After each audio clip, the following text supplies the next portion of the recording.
जय माता दी। नवरात्रों का तीसरा दिन। आज हम पढ़ेंगे अध्याय 3 चंद्रघंटा। माँ दुर्गा जी की तीसरी शक्ति का नाम है चंद्रघंटा।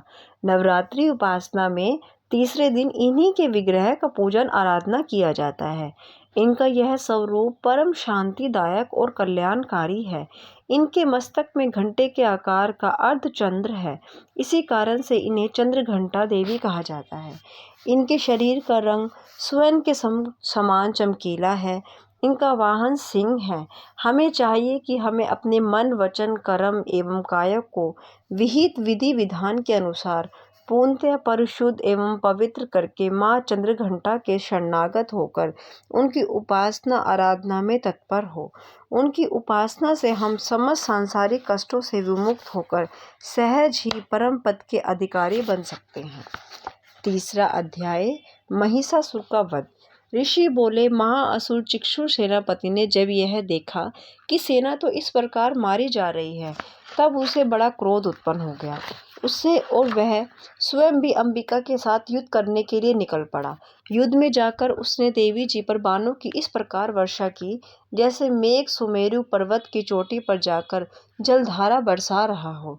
तब देवी ने उसके बाण समूह को खेत में ही काट दिया। फिर बाणों तथा उसके सारथी घोड़ों को मार डाला। फिर झटपट उसका धनुष और ऊंची लहराती ध्वजा काट कर गिरा दिए। जब उसका धनुष कट चुका तथा अपने बाणों से उसके अंग बीन डाले, इसका सारथी एवं घोड़े मर चुके थे और धनुष कट चुका था, तब वह बिना रथ के पैदल तलवार ढाल लेकर देवी के रथ की ओर दौड़ा। तेज तलवार से सिंह पर जाते ही प्रहार कर दिया। फिर देवी जी की वाम भुजा पर जोर से प्रहार किया। हे राजन, जो ही उसकी तलवार देवी की भुजा पर पड़ी त्यों ही टूट गई। फिर असुर ने क्रोध से आंखें लाल लाल करके शूल पकड़ लिया। भद्रकाली जी भी उस दैत्य ने शूल डाल दिया। वह शूल इस प्रकार चमकता जैसे कि आकाश से सूर्य मंडल गिर रहा हो। देवी जी ने अपनी ओर आते हुए शूल को देखकर उस पर अपना शूल चला दिया, जिससे वह शूल सैकड़ों टुकड़े हो गया। साथ में उस चुकसुर महादैत्य के प्राण निकल गए। जब महिषासुर का बलवान सेनापति मारा गया, तब देव शत्रु चामर हाथी पर बैठकर आ गया और आते ही उसने अंबिका देवी पर शक्ति का प्रहार किया।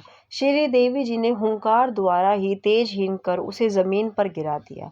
अपनी शक्ति को गिरा हुआ देखकर चामर को बड़ा क्रोध आ गया। उसने पुनः शूल का प्रहार कर दिया। शूल को भी देवी जी ने बाणों द्वारा उछाल डाला। तब सिंह उछलकर हाथी के मस्तक पर चढ़ बैठा। फिर दैत्य के साथ भुजा युद्ध करने लगा। वे दोनों परस्पर लड़ते लड़ते उस हाथी पर से नीचे पृथ्वी पर आ गिरे और भयंकर प्रहारों से परस्पर युद्ध करने लगे। तब बड़े वेग से सिंह ऊपर को उछला और ऊपर आकाश से नीचे की ओर गिरते गिरते पंचों के प्रहार से दैत्य चामर का सिर धड़ से अलग कर डाला। देवी जी ने शीला एवं वृक्ष आदि से युद्ध में उग्र को मार डाला। फिर कराल को भी दांतों, मुक्कों एवं थप्पड़ों के द्वारा मार गिराया। क्रोध में परिपूर्ण देवी ने गधा को चींटी से उद्धत को चूर चूर कर दिया। बिंदीपाल शास्त्र द्वारा बाशकाल तथा बाणों द्वारा अंधक एवं तार्ण को मारकर यमधाम भेज दिया। त्रिनेत्र धारिणी देवी महर्षि ने उगार्य उग्रवीर्य महाहनु नाम के दैत्य को त्रिशूल द्वारा मार दिया। तलवार से विडाल का सिर धड़ से अलग कर दिया। दुर्धर और दुर्मुख इन दोनों को बाणों द्वारा यमपुरी पहुंचा दिया। इस प्रकार अपनी सेना का नाश होता देखकर भैंसे का रूप बनाकर महिषासुर उन गणों को डराने लगा। कुछ ऐसे गणों पर अपने थूथनों से प्रहार किया, दूसरों को सिंगों से फाड़ा। कुछ एक को वेग द्वारा, दूसरों को सिंहनाद द्वारा और घूमने से, अन्य को श्वास वायु द्वारा पृथ्वी पर गिराया। इस प्रकार गण सेना को गिराकर वह महिष सिंह की ओर झपटा। जो ही सिंह को मारने लगा, तब जगदम्बा को बड़ा क्रोध उत्पन्न हुआ। इधर महापराक्रमी महिषासुर भी क्रोध से पृथ्वी तल को अपने खुरों से खोदने लगा। फिर सिंगों से बड़े ऊंचे ऊंचे पहाड़ उठाकर फेंकने लगा। साथ में गरजने लगा। वेग के साथ घूमने पर पृथ्वी शुद्ध होकर फटने लगी। उसने पूंछ से समुद्र पर प्रहार किया। जिससे शुद्ध होकर समुद्र पृथ्वी को चारों ओर से डुबाने लगा। चलायमान होते हुए सिंह के द्वारा छिन्न भिन्न हुए बादल के टुकड़े टुकड़े हो गए। उसके श्वास की कठोर वायु से उड़ते हुए सैकड़ों पर्वत आकाश से गिरने लगे। इस प्रकार क्रोधपूर्ण उस महादैत्य को अपनी ओर आता देखकर चंडिका उसे मारने के लिए क्रोध में आ गई। कुपित चंडिका ने उसकी ओर पास फेंका। वह उसके द्वारा उस दैत्य को बांध लिया।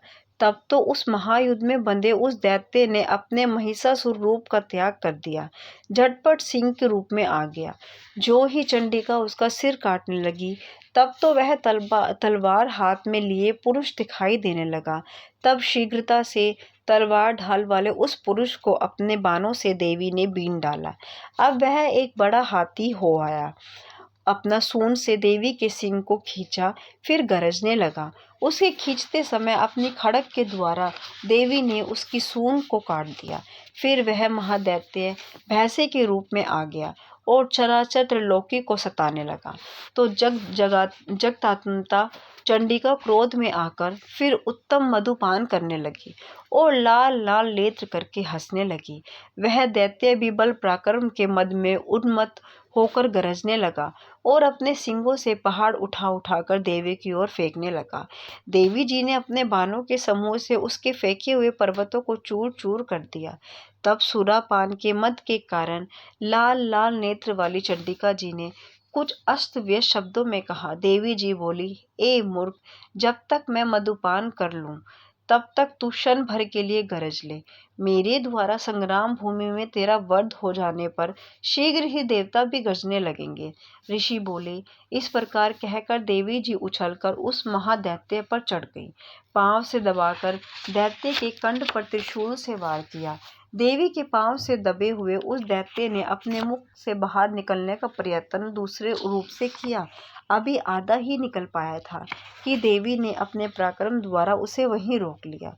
आधा निकलकर भी उस दैत्य ने युद्ध करना नहीं छोड़ा। तब देवी जी ने अपनी तेज तलवार से उसका सिर काटकर नीचे गिरा दिया। दैत्य सेना हाहाकार करने लगी। तब उस सारी सेना का भी देवी जी ने नाश कर दिया। सभी देवता अत्यंत प्रसन्न हुए। दिव्य महर्षियों के साथ सभी देवताओं ने स्तुतियां की। गंधर्वराज गायन करने लगे, अप्सराएं नाचने लगी। जय माता।